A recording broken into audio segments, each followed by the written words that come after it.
It's around 400 BCE, and you're at a Greek drinking party. Someone tells a joke.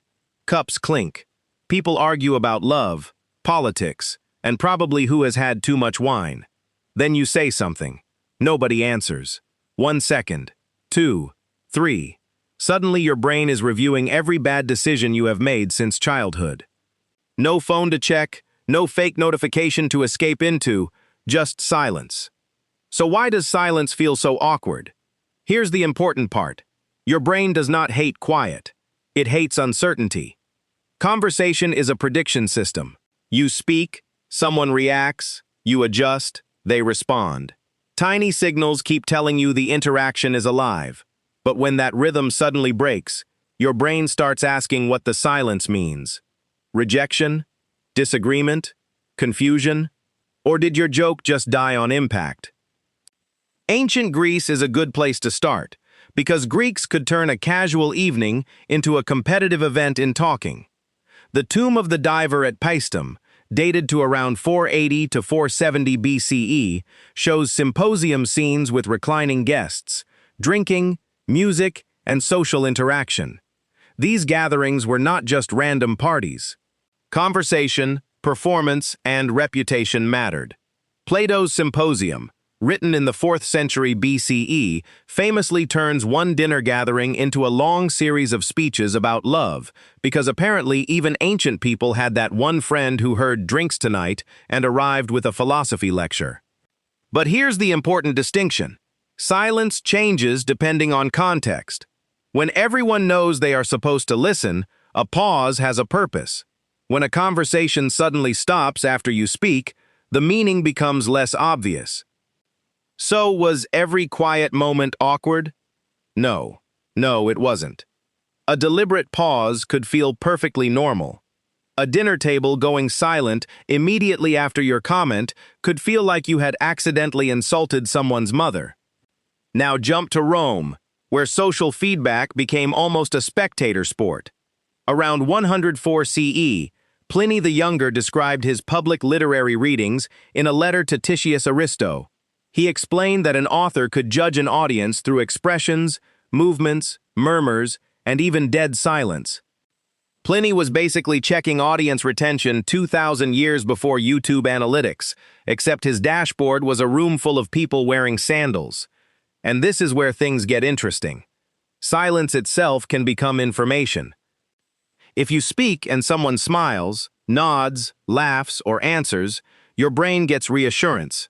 The interaction is still working. But if everyone suddenly stops, the feedback disappears, and your brain hates an empty space. Did they disagree? Were you rude? Did the joke fail? Are they judging you? In a few seconds, your mind can create an entire disaster documentary starring you, directed by anxiety, and produced on a completely unnecessary budget. Modern psychology describes conversation as a kind of social coordination. Timing, facial expressions, little sounds like yeah or laughter, eye contact, and pauses help people stay synchronized. Most of the time, you barely notice any of this. That is the clever part. Your brain is constantly checking whether the other person is still with you without asking permission first. When those signals suddenly disappear, the gap becomes louder than the conversation. Medieval Europe gives us the perfect reverse experiment. Around 530 CE, Benedict of Nursia wrote the Rule of Saint Benedict, which became enormously influential in Western monastic life. Chapter 6 focuses specifically on restraint in speech and the value of silence. In that world, silence could mean discipline, humility, and attention. It was not an awkward accident. It was the plan. Think about the difference. A monk eating quietly in a monastery does not have to wonder, did everyone suddenly stop talking because I embarrassed myself? Everyone already knows why the room is quiet. The social script is intact. Benedict essentially created a 6th century version of notifications off, except instead of protecting your productivity, it was supposed to protect your soul.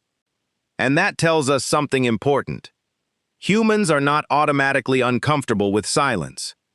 We become uncomfortable when silence arrives at the wrong moment and refuses to explain itself. Here is the modern fun fact. In 2011, psychologists Namke Kudenberg, Tom Postmus, and Ernestine Gourdine tested a conversation containing a 4-second silence and found that this brief interruption could reduce feelings of belonging and self-assurance while increasing feelings of rejection. 4 seconds. That's it. Not 4 minutes, not an hour of silent treatment, just enough time for your brain to begin writing a completely fictional social disaster. Zoom out, and the whole story becomes surprisingly human. Ancient Greeks used conversation as part of social performance. Roman audiences could turn silence into judgment. Medieval monks could turn it into a virtue. The sound was identical. Nothing. The meaning was completely different.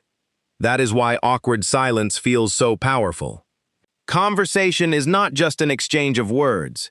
It is a constant stream of tiny signals saying, "We are still together. You still belong here."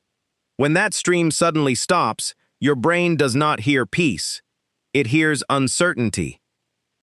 And for a social species that has survived by reading other people, uncertainty can feel much bigger than 4 quiet seconds. So next time a conversation dies and your mind begins replaying everything you have said since age 12, remember, sometimes silence is not rejection. Sometimes nobody knows what to say either.